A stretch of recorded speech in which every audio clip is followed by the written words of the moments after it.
Sõltumata ajastust on inimeste hinged ja südamed igatsemas ja otsimas ja tihti ka leidmas enda kõrvale teist südant ja hinge, kellega koos tunda ja jagada maailma rõõmud ja mured, kes hoiaks, kaitseks ja armastaks ja kellega koos oleks võimalik nautida sõnadega kirjeldamatut tunnet õnne.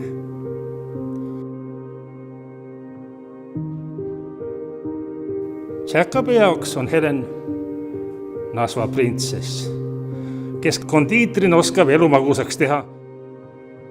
I knew Helen was special for two reasons. One, that I actually heard about you. And for two, because you were a chocolate maker.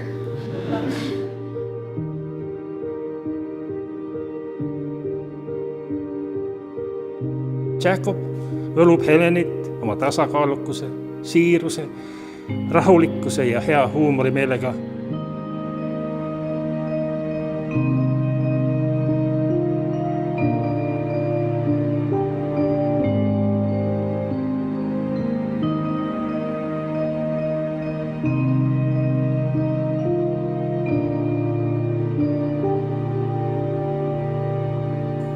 September 2015.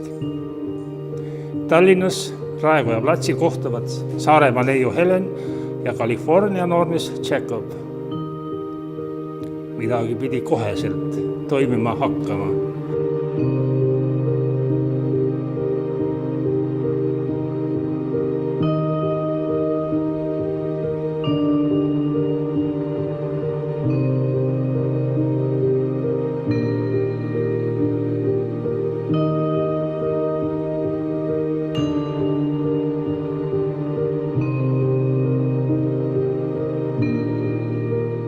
Tänaseks olete teie nagu kaks eraldi kauguses kulgenud ojakest, ühinenud tugevaks ja võimsaks elujõeks, mis täna saab kindlustatud ja tugevdatud seadusliku abieluga.